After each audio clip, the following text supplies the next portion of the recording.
Répondre à des appels d'offres est un bon moyen de se faire connaître et de générer du chiffre d'affaires.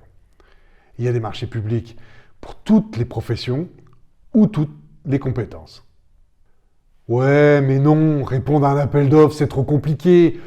Et puis ça prend trop de temps, et puis avec les collectivités, c'est jamais facile.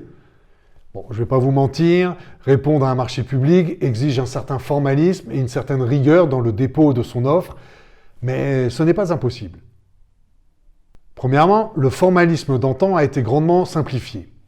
Les seuils pour lancer des appels d'offres sans consultation formelle ont été relevés et les formulaires demandés autrefois ne sont plus exigés. Seule une proposition détaillée dans le cadre du marché public demandé est suffisante. Deuxièmement, les délais de paiement par les collectivités après le service rendu ont été considérablement réduits pour devenir acceptables pour des petites entreprises. Néanmoins, il existe encore de nombreux freins à la candidature des TPE au marché public. Les procédures restent encore trop complexes pour des artisans ou des indépendants, d'autant que les dossiers sont à télécharger et à déposer sur des plateformes publiques de marché.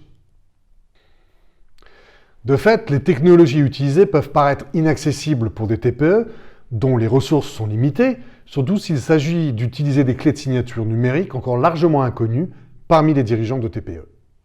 Et enfin, le paiement des prestations, des services ou fournitures se fait de manière dématérialisée sur la plateforme Chorus, qui est loin d'être évidente dans son utilisation, notamment si la TPE doit chercher le numéro de siret de la collectivité ou de l'organisme public, payeur, et le numéro d'enregistrement. D'autres facteurs empêchent ou retiennent les TPE de se porter candidates sur des marchés publics, pourtant dans leur localité, ou pour lesquels elles sont largement compétentes. D'abord, la soi-disant mise en concurrence organisée par les commissions d'appel d'offres, constituées souvent par des personnes incompétentes, involontairement, dans le domaine de compétences visées. Deuxièmement, la sacro-sainte règle du mieux-disant, pourtant contrebalancée par le mieux-disant, qui permet de sélectionner les offres les moins chères pour des raisons de budget.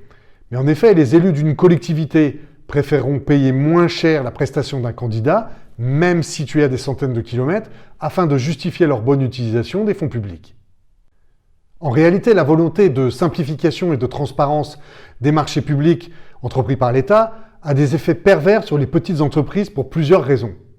Premièrement, la volonté de bien faire des élus des collectivités et des organismes publics en écartant une trop petite entreprise pour des raisons de risque financier, dépôt de bilan par exemple, ou opérationnel, pas assez de ressources présumées, limite de facto l'accès des TPE au marché public.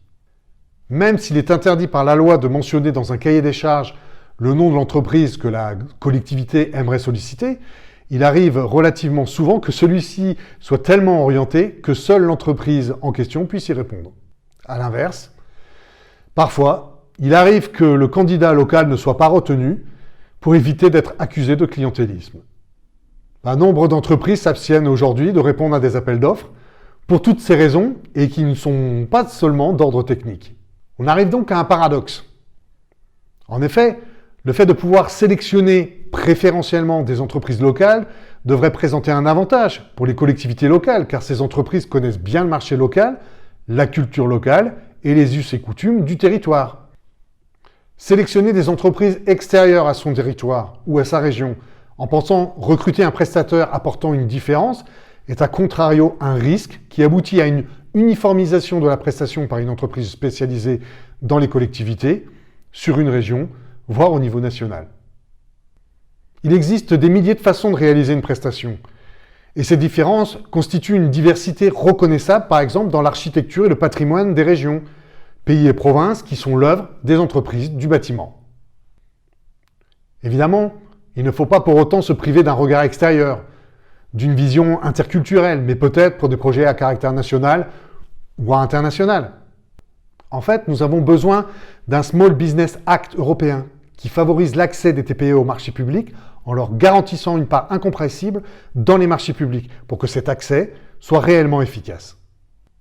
De plus, les collectivités locales devraient mettre en place des outils d'accompagnement des entreprises pour accéder à ces marchés publics. Formation, secrétariat, aide au numérique. Les marchés publics sont faits pour les TPE aussi. Franchissez le pas.